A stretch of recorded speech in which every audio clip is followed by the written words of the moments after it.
2, 3주 지나서 이렇게 또 수요일 밤에 뵙게 되어서 감사드리고, 주 안에서 또 힘을 얻으시고 무더운 여름에도 건강 잃지 않고 한여름도 잘 넘기시는 그런 은혜가 있기를 바랍니다.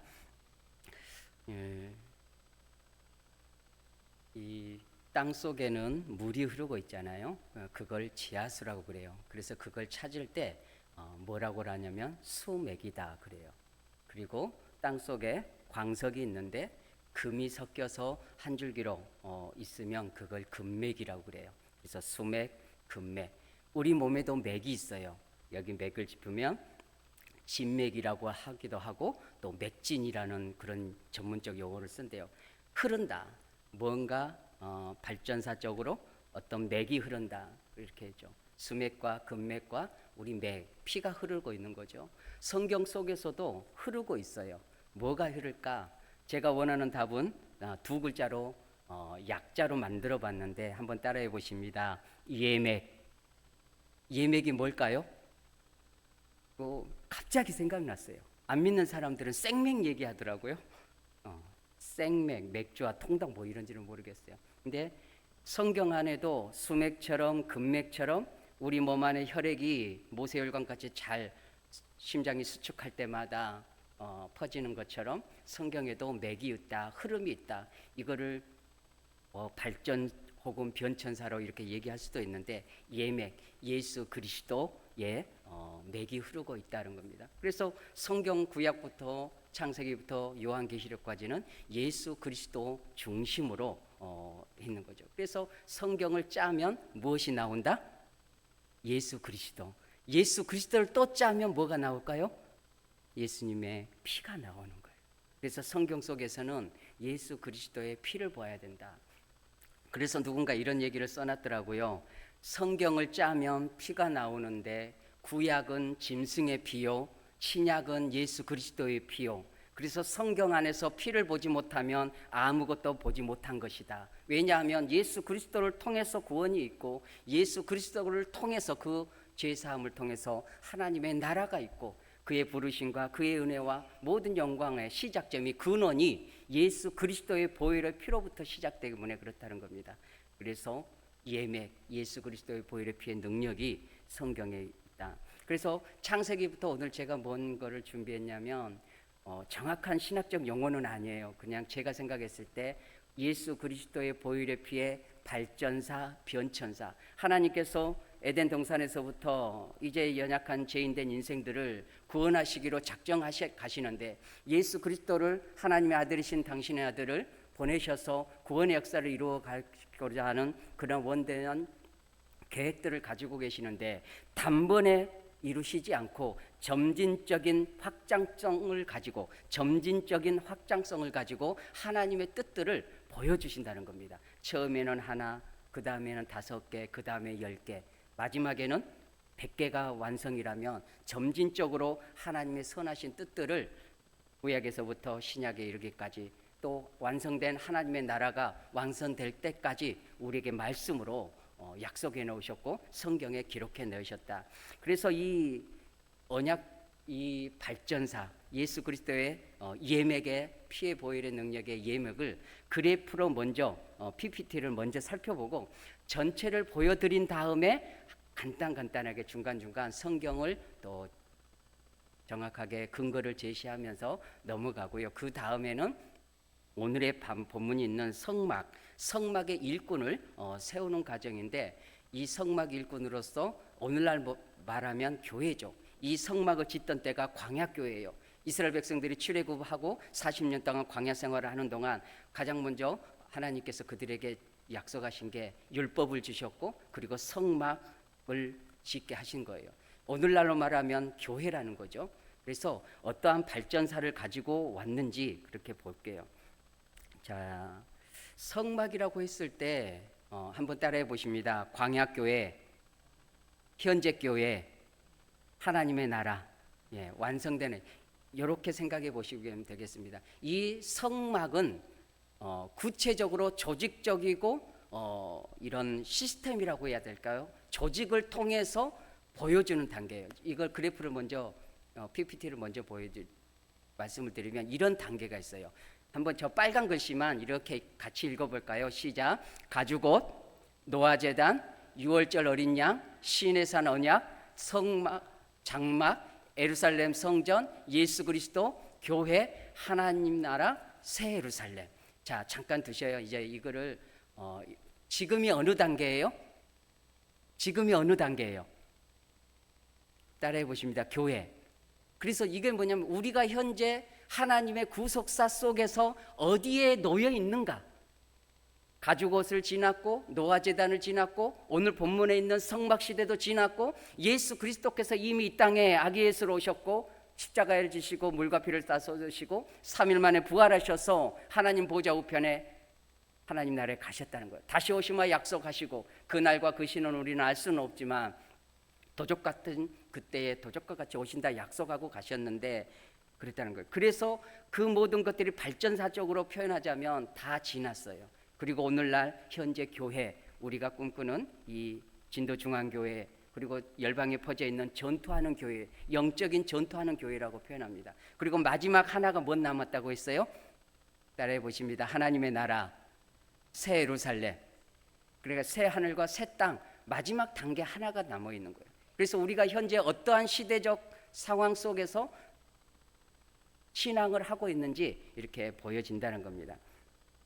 가장 먼저 하나님께서 아담과 하와가 범죄했을 때 상징적으로 예표적으로 가죽옷을 지어 입으셨다. 우리 PPT 말씀 하나 같이 읽어보실까요? 이건 준비했습니다. 시작.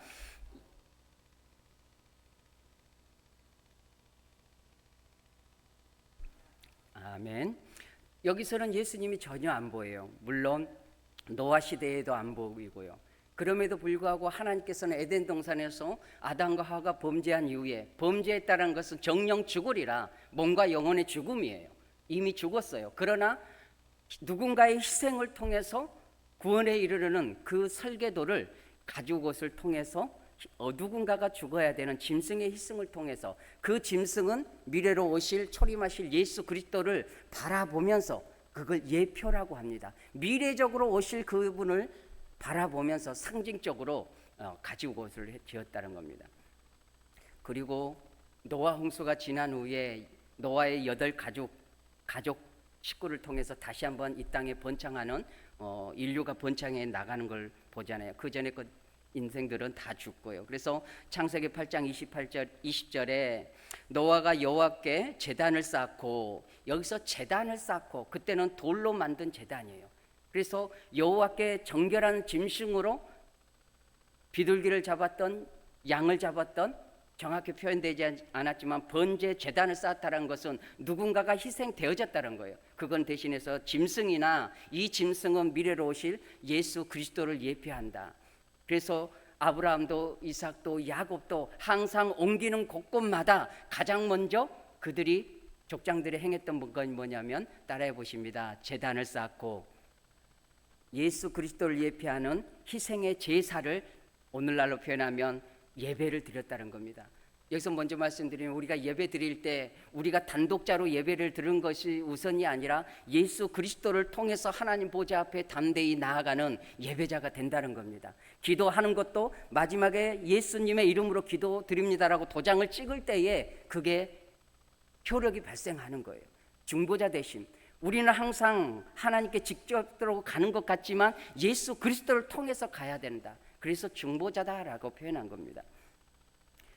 이스라엘 백성들이 애굽에서 종살이하다가 출애굽하는 그 시점에 그 밤에 어린 양을 잡아서 그것을 먹는, 어린 양을 먹는, 그리고 그의 피를, 어린 양의 피를 좌우 문설주와 임방에 바르는 것, 이것도 어린 양의 피를 통해서 예수 그리스도를 예표하는 것입니다. 그리고 시내 산에서 언약을 받고 말씀을 받은 다음에 모세가 하나님 앞에 이렇게 제단을 쌓는데 이렇게 말씀합니다. 출애굽기 24장 8절에 보니까 모세가 그 피를 가지고 백성에게 뿌리며 이르되 이는 여호와께서 이 모든 말씀에 대하여 너희와 세우신 언약의 피니라. 언약의 피니라.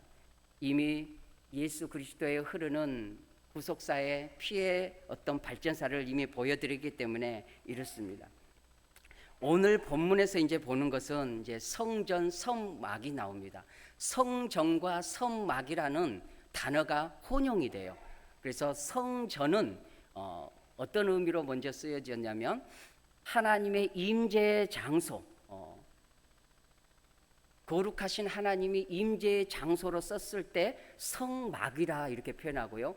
회막은 하나님의 거룩하신 임재의 그 장소에서 이스라엘 백성들이 희생의 제사를 드리면서 나와서 하나님을 만나는 장소, 그것을 모이는 장소, 하나님을 만나는 장소에서 회막이라고 합니다. 모이레자를 써서 가지고. 그래서 성막이나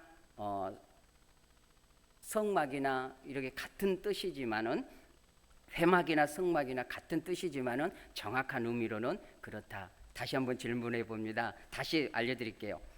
성막은 거룩하신 하나님의 임재의 장소를 표현할 때 성막이라고 그러고, 회막은 그 거룩하신 하나님을 만나는 백성이 나올 때 그 장소를 회막이다. 그래서 같은 장소이지만 그 특징에 따라서 이렇게 구분되어진다고 말씀을 드립니다. PPT를 보면 오늘 성막에 대해서 혹 회막에 대해서 말씀을 드릴게요. 다시 한번 그림을 보면 조금 더 이해가 될 것 같아요.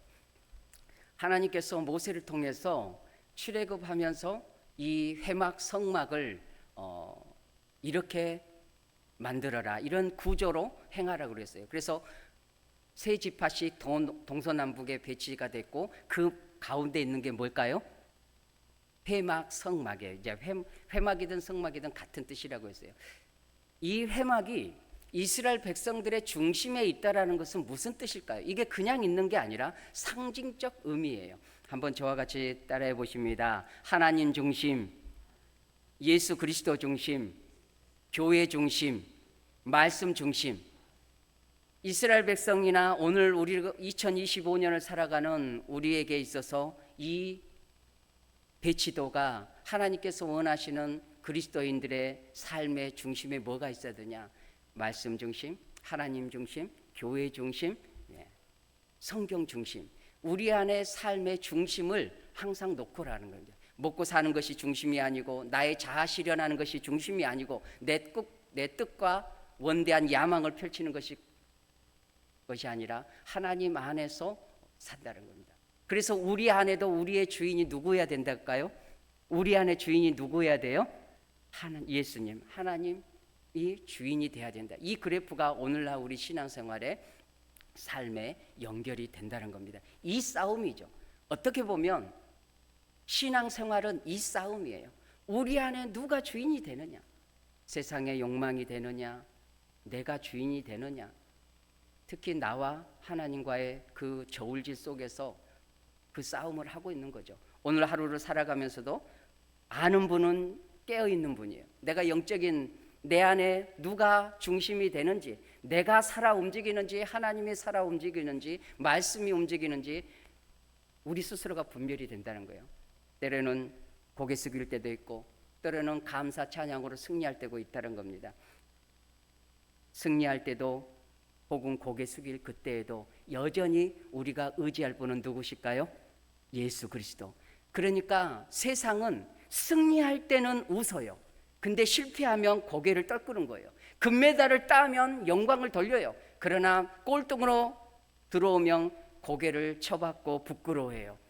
그런데 우리 하나님은 예수 그리스도를 통해서 무엇을 주셨냐면, 금메달을 딴 사람에게나 고개 숙인 사람에게나 꼴등이나 동일한 은혜로 그리스도 안에서 누릴 수 있는 은혜를 주셨다는 겁니다. 할렐루야. 승리자에게는 영광으로, 고개 숙인 자에게는 소망으로. 그래서 복음과 율법이 그리스도 예수 안에서 함께 있는 거죠. 오늘 하루 삶 속에 우리가 복음과 율법을, 승리와 실패를 반복해서 버무려서 살아가는 거예요. 어제는 승리한 것 같고, 어제는 성령 충만한 것 같고, 어제는 기쁨으로 감사함으로 살았는데 오늘 하루는 코 빠졌고 실패가 경험되어지고 그런다는 거예요. 이게 뒤섞이는 거죠. 그러니까 우리는 그리스도 안에서 산다는 것은 승리할 때도, 고개 숙일 때에도, 비참하게 연약해질 때에도, 그때도 우리가 달려갈 것은 어디다? 예수 그리스도 십자가 앞에 달려가면 하나님이 은혜를 주시는 거예요. 기쁜 자에게는 기쁨으로, 연약한 자에게는 소망과 격려로, 위로로 주님이 우리에게 찾아오셨듯이 그렇게 하신다는 겁니다. 다음 거 보여주시면, 제가 좀 부연 설명이 길었습니다. 성막에 이런 사이즈가 있는 거예요. 가로 25m, 50m, 2.5m 높이 한 300 몇 평이 된다고 그래요. 제가 일부러 계산을 안 해봤지만 대략 300 몇 평이 된다는 거예요. 바깥뜰에는 이렇게 번제를 드리는 바깥뜰 모양이 있고, 그 앞에 이제 천막을 통해서 성소와 지성소로 구분이 됩니다. 그 다음요, 이제 이게 조금 더 구체화된 건데, 여기서 강조하고 싶은 것은 그거예요. 성막들에 불을 피우는 것을 번제예요. 번제를 드리는 번제단인데, 하나님이 계시는 저 앞에 천으로 가려진 게 성소와 지성소예요. 그게 성막이라고 그랬죠. 하나님이 계신 곳 할 때는 저 안에 있는 성막, 그리고 울타리 전체 안에서는 회막이라고 그래요. 성막, 하나님을 만나러 가려면 회막을 들어가야 되고, 그 회막 안에서 번제단을 통과해야 성막의 지성소로 들어갈 수 있는 거예요. 그래서 가장 중요한 건 뭐냐면, 불을 피우고 있는 저 번제단이에요. 구약에서는 양을 잡건 소를 잡건 비둘기를 잡건 태워서 번제를 드렸다는 거예요. 다시 말씀드리면, 누군가가 피 흘림이 있어야 하나님 앞에 들어갈 수 있다, 만날 수 있다는 거예요. 한번 따라해 보십니다. 누군가가 죽어야, 누군가가 짊어져야 하나님께 나아갈 수 있다. 그러니까 예수 그리스도, 구약에서는 짐승을 통해서 완전하지 않지만, 불완전하지만, 단회적이지만 늘 짐승을 죽여서 희생제사를 드려서 대신해서 짐승이 짓고 내가 죄사함 받고 하나님께 나아간다. 그러나 불완전하기 때문에 끊임없이 이 짐승이 대신해서 죽어야 되는 그 번제, 희생의 제사가 드려졌다는 거예요. 그러나 예수 그리스도께서 단번에 희생양, 어린 양이 되셔서 한 번에 이 번제, 희생 제물이 되셔서 모든 믿는 자마다 하나님 앞에 나아가는, 두 번 다시 드릴 수 없는 단회적으로 한 번만으로 그 길을 열어 놓으셨다. 그렇기 때문에 저 길을, 그래서 예수님이 뭐라고 말씀하셔요? 저와 같이 고백합니다. 내가 길이요 진리요 생명이다. 이런 거를 구절을 볼 때 왜 예수님께서 내가 길이고 진리고 생명이라 말씀하셨는가? 성막을 통해서 볼 때 안 봐도 길이고 진리고 생명이고 믿어도 됩니다. 그러나 구약 속에서 왜 이렇게 누누이 번제를 통해서, 번제단을 통해서, 짐승들의 희생을 통해서, 예루살렘 성전을 통해서 이것을 가르치고 보여주셨는가? 점진적으로 예수 그리스도를 보여줘요. 예수님의 죽으심을 구약에서 늘 보여주는 거예요. 늘 보여주는 거예요. 그래서 예수님께서 내가 길이다. 누구께로 나아가는 길이요? 하나님께 나아가는 길이다. 생명으로 나아가는 길이다. 진리로 나아가는 길이다라고 예수님이 자신의 정체성에 대해서 말씀해 주시는 거죠. 누구를 위한? 우리 성도들을 위한 그 길을 열어놓으셨다. 그래서 예수님께서 이제 이 성막을 지난 다음에 하나 더 치시면 이제 끝일까요?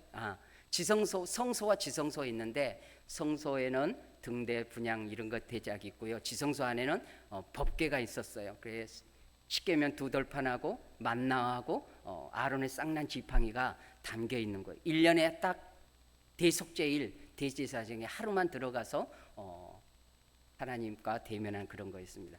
예, 됐습니다.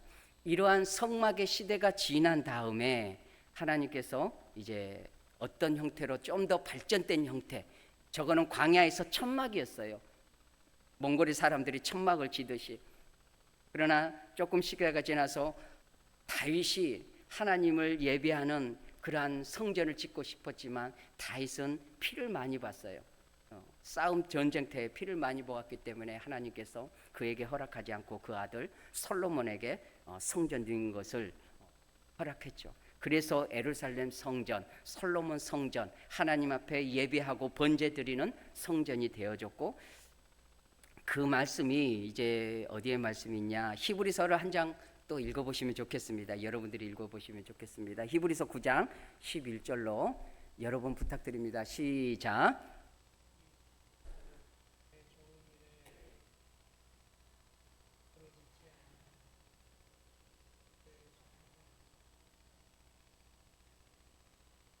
예, 11절에서 온전한 장막으로 말미암아, 이거 예수 그리스도를 말한 거예요. 우리가 본문에서 보았고 설명했던 장막, 성막은 예수 그리스도를 표현하고, 예수, 내가 길이요 진리요 생명이신 그 예수 그리스도를 통해서 나아간다. 12절 시작. 염소와 송아지의 피로 하지 아니하고 오직 자기의 피로 영원한 속죄를 이루사 단번에 성소에 들어가셨느니라. 할렐루야. 단번에 성소로 예수 그리스도께서 들어가신 길은 믿는 성도들을, 믿는 죄인들을 위해서 그 길을 닦아 놓으셨다, 열어 놓으셨다. 그래서 휘장이 위로에서 아래로 다 찢겨진 것은 길을 열어 놓으시고 길을 터셨다라는 것을 말씀합니다. 그리고 이 시대가 지나서 그 다음에 이제 교회 시대, 오늘날 우리가 사는 교회 시대, 예수님이 오신 다음에 이제 교회 시대예요. 예수님이 승천하신 이후에 이제는 예수 그리스도를 머리로 하고 그의 몸된 성도들이 성령이 우리 안에 내주하셔서 이제 예수 그리스도가 교회의 머리가 되시고 성도들은 그의 지체가 된다는 거예요. 그걸 연합이라고 그래요. 그래서 나는 포도나무요 너희는 가지다, 이 말씀이 이제는 이게 더 이해가 되는 거예요. 예수님과 성도는 우리는 분리된 게 아니라 연합됐다, 하나다는 거. 한번 저같이 고백합니다. 예수 그리스도와 성도는 한 몸이고 하나다.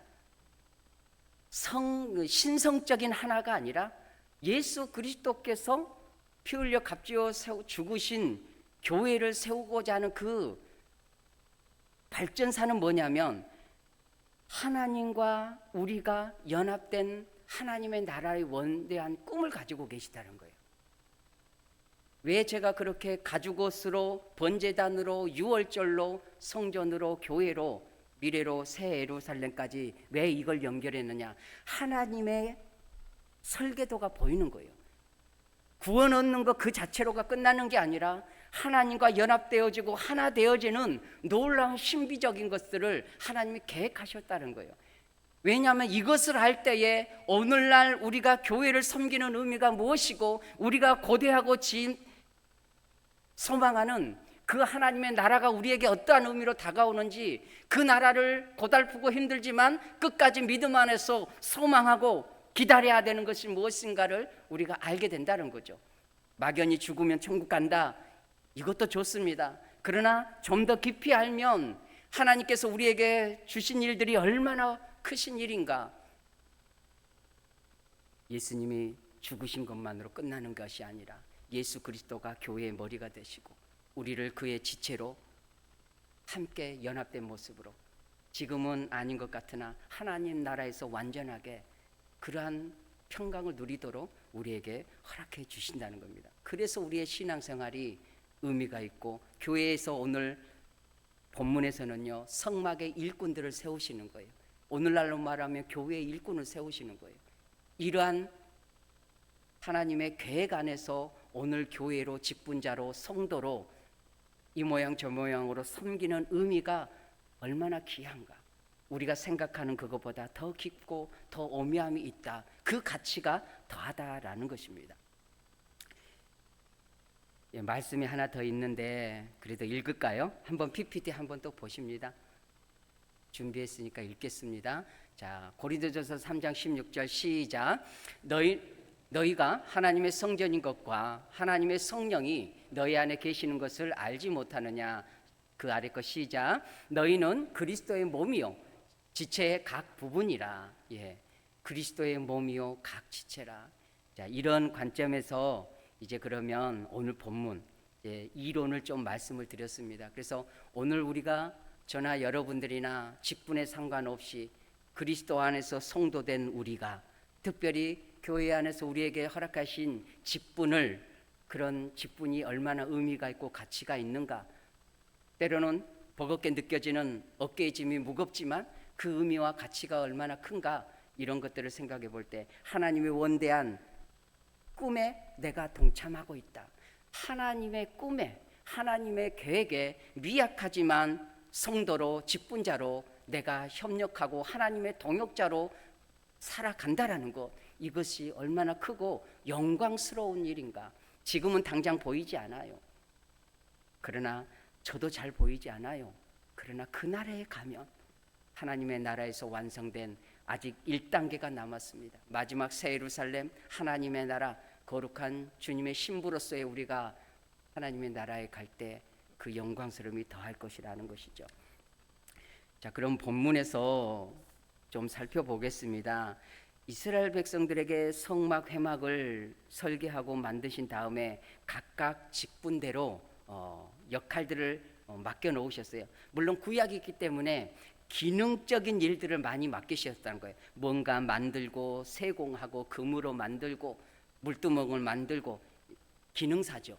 그래 요즘 시대로 해석하면 기능사보다는 직분과 교회를 섬기는 것인데, 이 교회가 무엇인지 또 섬기는 목적이 무엇인지 또 여러 가지로 세분화가 될 수 있는데 이걸 다 이게 할 수는 없고요. 오늘 짧게 좀 두세 가지만 시간 되는데 안에서 정리하고 마치겠습니다. 먼저 30절에 보면 무엇이 나오냐면 하반절에 이렇게 나와요. 여호와께서 유다 지파 홀의 손자여 우리의 아들인 부사렐을 지명하여 부르셨다. 한번 저와 같이 따라해 보십니다. 그리스도 예수 안에서 나를 지명하여 부르셨다. 하나님께서 성도를 지명하여 부르시고, 그 지명하여 부르심은 창세 전부터 하나님의 계획 속에서 예수 그리스도 안에서 생명력에 기록되어질 하나님의 선택된 백성을 이미 계획하셨고 시대 따라 지명하여 불러내셔서 성도라 칭하시고 교회 몸된 교회 안에서 직분을 허락해 주셨다는 겁니다. 그래서 우리가 교회 안에서 직분 가지는 모든 것들은 하나님이 세우심에 대한 확실한 신앙 고백이 있어야 되는 거예요. 내가 하고 싶어서 하는 것도 아니고 누가 세워줘서 세우는 것도 아니고 그 보이지 않는 손 하나님께서 부르시고 세우셨다라는 이 소명과 부르심이 확실할 때에 사명자가 되는 것입니다. 여러분을 누가 부르셨어요? 크게 해보셔야 돼요. 답은 하나님이에요. 여러분을 오늘 누가 부르셨어요? 성도로, 직분자로, 몸된 교회로 하나님이 부르셨다. 이 믿음을 가지고 계셔야 된다는 거예요. 하나님이 부르셨기 때문에 강을 건널 수도 있고 산을 넘을 수가 있는 거예요. 하나님이 부르셨기 때문에 그렇다는 거 아니겠습니까? 이 정도로 하겠습니다. 그 다음에는 하나님이 부르셨기 때문에 은혜로 부르셨지만 우리에게 주어지는 것이 있어요. 따라해 보십니다.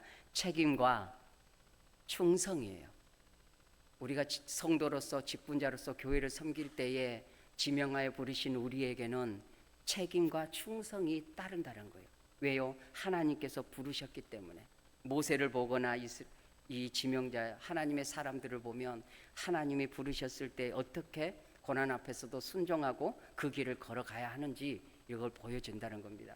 교회 안에서 성도로 직분자로 섬길 때에 이 책임과 충성심, 이 충성심은 어떤 상황 속에서도 사람을 보지 않고 하나님, 나를 부르신 하나님을 본다는 거예요. 그럴 때 시험도 이겨낼 수 있고 누가 알아주지 않아도 묵묵히 갈 수 있는 그러한 성도의 길이 된다는 겁니다. 자동차를 보니까 예전 얘기예요. 부속품이 3만 개라고 그래요. 지금은 변했을런가 모르겠어요. 근데 말 못하고 생명 없는 그 자동차를 보니까 자기 역할, 충성과 책임을 다하기 위해서 자동차는 자기를 태우고 닳고 희생하더라고요. 가장 먼저 눈에 띄는 게 타이어예요. 타이어는 자기를 소멸시켜요. 자기를 깎아요. 그러면서 그 차를 굴러가도록 한다는 거죠. 이게 책임과 충성이죠. 자신에게 주어진 그 사명, 부르신 이가 부르셨기에 충성하고 책임을 다하는 그런 자세. 자동차 바퀴도 그 일을 감당하거늘 우리는 자동차 바퀴만큼은 더 해야 되겠다. 자동차 바퀴도 못할 우리도 있지만 그럼에도 자동차 바퀴만큼은 더 충성스럽게 책임감 있게 그 일을 감당했으면 좋겠다. 그런 저와 여러분들이 되어지기를 원합니다. 두 번째로 본문에 보니까 31절에 하나님의 영을 그에게 충만하게 하여, 하나님이 부르셔서 성막을 만든 재능을 주셨다면 네 재능대로 해라, 네 경험대로 해라, 너 잘난 대로 해라가 하지 않고 그들에게 일을 맡기는데 전제되어지는 게 뭐였냐면 하나님의 영을 그에게 충만하게 했다라는 거예요. 이미 회막 짓는 사람들은, 봉사하는 사람들은 자기 기술이 있었어요. 목수도 있고 철공수도 있고 오늘로 말하면 용접사도 있고 다 있었어요. 자기가 잘난 맛을 다 할 수 있었어요. 그러나 항상 그 기능에 앞서서 말씀이 뭐냐, 하나님의 영을 그에게 충만하게 부어주셨다. 그러할 때에 그 달란트와 그 재능이, 그 잘함이 엇나가지 않고 우리를 지명하여 부르신 하나님의 선하신 뜻 안에서 감당할 수 있고 영광을 하나님께 올려드릴 수 있다라는 것이죠. 그래서 그러할 때 지혜와 청명과 지식을 더하셔서 몸된 교회를 섬기게 하고 하나님의 영광을 드러내는 그러한 목적을 달성할 수 있다. 성령 충만하다. 하나님의 영이 우리에게 임하셔서 교회를 직분을 섬기게 한다. 그때 그게 무슨 뜻일까? 조금 더 생각해 보면 따라해 보십니다. 나를 죽여야 하나님이 산다. 참 말은 쉽지만 어려운 거예요. 그렇잖아요. 내 뜻, 내 성격, 내 욕망, 내 고집, 내 오름, 내 판단, 이 분별하기가 참 어렵습니다. 교회 안에는 다양한 생각과 다양한 사람과 다양한 계층과 빈부 차이도 있고 학식의 차이도 있고 경험의 차이도 있어요. 일하는 데 있어서 동서남북에서 동부터 시작하는 사람이 있고 누군가는 남에서 시작하는 사람이 있어요. 둘 다 따지고 보면 틀리지 않을 수가 있어요. 그래서 교회 안에서는 방법론이 중요한 게 아니라 그 목적이 중요하다는 거예요. 물론 합리적이고 효율성을 따져야 되겠죠. 그러나 그것을 따지다 보면 다툼이 일어나요. 옳고 그름을 따지고 네가 옳으냐 내가 옳으냐, 그럼 감정이 상해져요. 감정이 상해지면 관계가 틀어지고 예배가 소홀히 되고 예배 드린 듯 마음이 떠나 있어요. 그래서 교회를 섬기는 회막을 짓는 사람들에게, 오늘 그리스도 안에서 우리를 부르시는 우리들에게 하나님의 영을 부어주셨다. 그것은 너의 기술이나 너 자신의 감정이 아니라, 너의 잘남이 아니라 하나님의 선하신 뜻을 늘 묻고 그 안에서, 공동체 안에서 하나님의 선하신 뜻을 드러내라.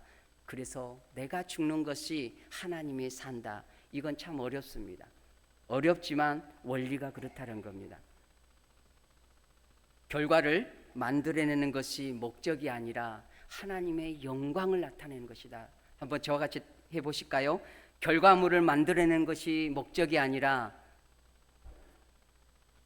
하나님의 영광이 목적이다. 예.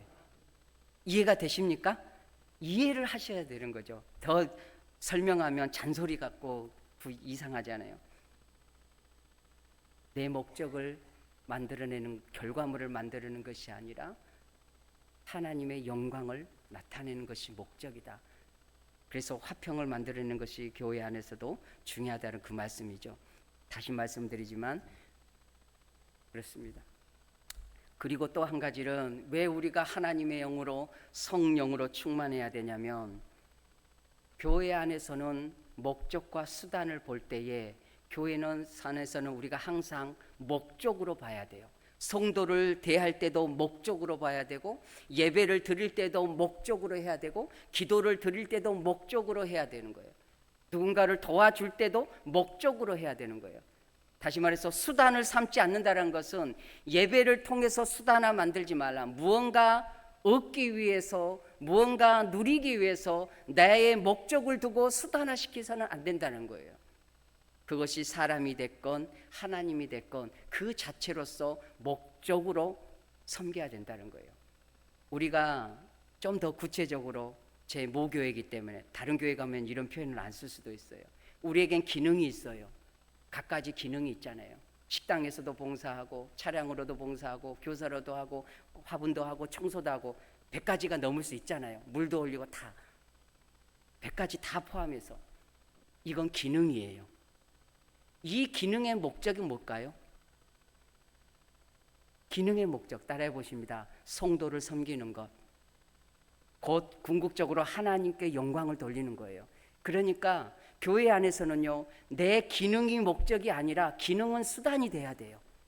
하나님과 사람은 목적이 돼야 되고 내 기능은 수단이 돼야 돼요. 이 수단을 통해서 성도를 섬기고 주일학교 아이들을 섬기고 연약한 어르신들을 섬기고 하나님께 예배하는 그러한 목적은 거기 있어야 된다. 그런데 그 기능 때문에 목적을 상실하고 잃어버릴 때가 있다는 거예요. 수단 때문에, 기능 때문에 궁극적인 하나님이 원하시는 목적을 훼손할 때가 있다는 거예요. 그게 어디서 드러나요? 봉사하다 다툼이 있는 거, 이게 가슴 아픈 일이잖아요. 이것이 수단을 이루기 위해서 목적을 상실한 일이에요. 그러니까 우리가 기능적으로 일을 할 때에 내가 왜 일을 하고 있느냐가 중요한 거예요. 이 일을 차라리 안 할지언정 화평을 이루어야 되는 거예요. 내 자신을 죽이고 포기할지언정 다른 사람이 옳다 할지언정 화평을 깨서는 안 된다는 거죠. 이것이 지명하여 부르시고 성령을 우리에게 부어주셔서 기능 되어지도록, 기능이 수단이 아니라 기능을 통해서 성도를 섬기고 하나님께 영광을 돌리는 목적을 이루게 하는 하나의 방법이고 수단이라는 거죠. 저도 경험해봐요. 사역하는 과거에 보면 이 수단이 목적이 될 때가 있어요. 나의 수단을 정당화하기 위해서 목적을 상실해요. 누군가에게 쓴말을 하고 뒷담화를 하고, 물론 우리가 그런 인생이에요. 우리가 천사가 아니니까. 그럼에도 불구하고 깨닫고 성숙해 가면서 분별을 해야 되는 거예요. 우리 진도중앙교회는 이런 그리스도 안에서 수단과 목적을 잘 깨달아서 지금도 얼마나 잘해 오셨겠습니까? 마지막 한 단계 남겨진 새 하늘과 새 땅, 새 예루살렘, 하나님의 나라를 고대하는 이 마지막 단계, 영적인 교회를 섬기는 이 교회 안에서 아름답게 섬김으로 우리를 부르시고 성령을 부어주신 하나님의 선하신 목적과 뜻을 깨달아 아름답게 섬김으로 영광을 돌리는, 그 영광은 성도를 섬기고 하나님께 영광을 돌리는 목적을 달성하는 우리가 되어지기를 원합니다. 말이 길었지만 여러분들이 좀 짧게라도 이해하셨으면 좋겠습니다. 이제 좀 정리를 해보겠습니다. 단답형으로 말씀을 드릴게요. 성령 충만할 때에 섭섭이를 잡을 수가 있어요. 섬기다 보면 섭섭해요. 시험 들어요. 그럴 수밖에 없어요. 우리의 기준이 있고 감정이 있고 내 자아가 있기 때문에. 그런데 성령 충만해야 되는 건 뭐냐면 성령이 충만할 때 이것을 나를 꺾고 이겨낼 수 있다. 기원이 하나님 앞에서 십자가 앞에서 내려놓는 그 길로 이끄신다라는 겁니다. 교회에서 섭섭하면 시험이 들 수밖에 없어요. 성령 충만할 때 힘들고 어려울 때에도 다 아시는 것처럼 감사함으로 갈 수 있다. 감사함으로 갈 수 있다. 성령 충만할 때에 어려움도 고난도 순종의 길을 갈 수 있다. 이렇게 정리해 보겠습니다. 결론을 정리합니다. 예수 그리스도가 우리의 머리가 되시고 우리가 그의 지체가 된다 했을 때 이 이미지를 보면 우리 몸을 보여주는 거잖아요. 머리가 있고 이 사지가 있는 것처럼. 그런데 우리 신체의 기능들을 보면요, 자, 좋으신 분이 3분 이상이네요. 자, 손을 한번 올려보세요. 이제 끝났습니다. 이야, 끝났다. 자, 손 올려보세요. 손이죠. 자, 손을 봐보세요. 하나님이 이 손을 왜 주셨을까요? 기능을 생각해 보세요. 손이 하는 일. 입을, 음식을 떠먹여주고 눈곱도 떼주고 머리도 감겨주고 발냄새도 닦아주고 들은 것도 다 치우고. 손은 자신을 위해서 존재하지 않잖아요. 그리스도의 몸이다 했을 때 그렇다는 거예요. 손의 기능은 나 자신이 아니고 다른 지체들을 위해서, 연약한 자에게, 힘없는 어른들에게 무릎에 힘나도록 손을 잡아주는데 쓰라고 손이 있는 거예요.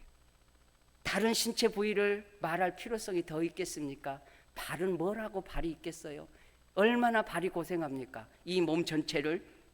지발은 쉬고 싶겠죠. 그러나 몸뚱이가 원하는 대로, 주인이 원하는 대로 어디든 걷고 뛰고 가줘야 되잖아요. 발은 발을 위해서 존재하지 않고 다른 지체를 위해서 존재하더라, 이것입니다. 다른 것을 더 말할 필요가 뭐가 있겠습니까? 말은 쉽습니다. 장 목사 말은 잘하네. 제 양심이 그래요. 그런데 참 어렵습니다. 그럼에도 불구하고 오늘 또 우리가 말씀 안에서 그래 나를 지명하여 부르신 하나님께서 부르셨기 때문에 마지막 이 교회 시대에 성도로 직분자로 살아갈 때에 예수 그리스도께서 머리가 되시고 우리가 교회로 나를 부르셨는데 이 영광스러운 일에 동참자로 부르주셨는데 내가 바퀴만치 못하져야 되겠느냐, 이 손만치 못해야 되겠느냐.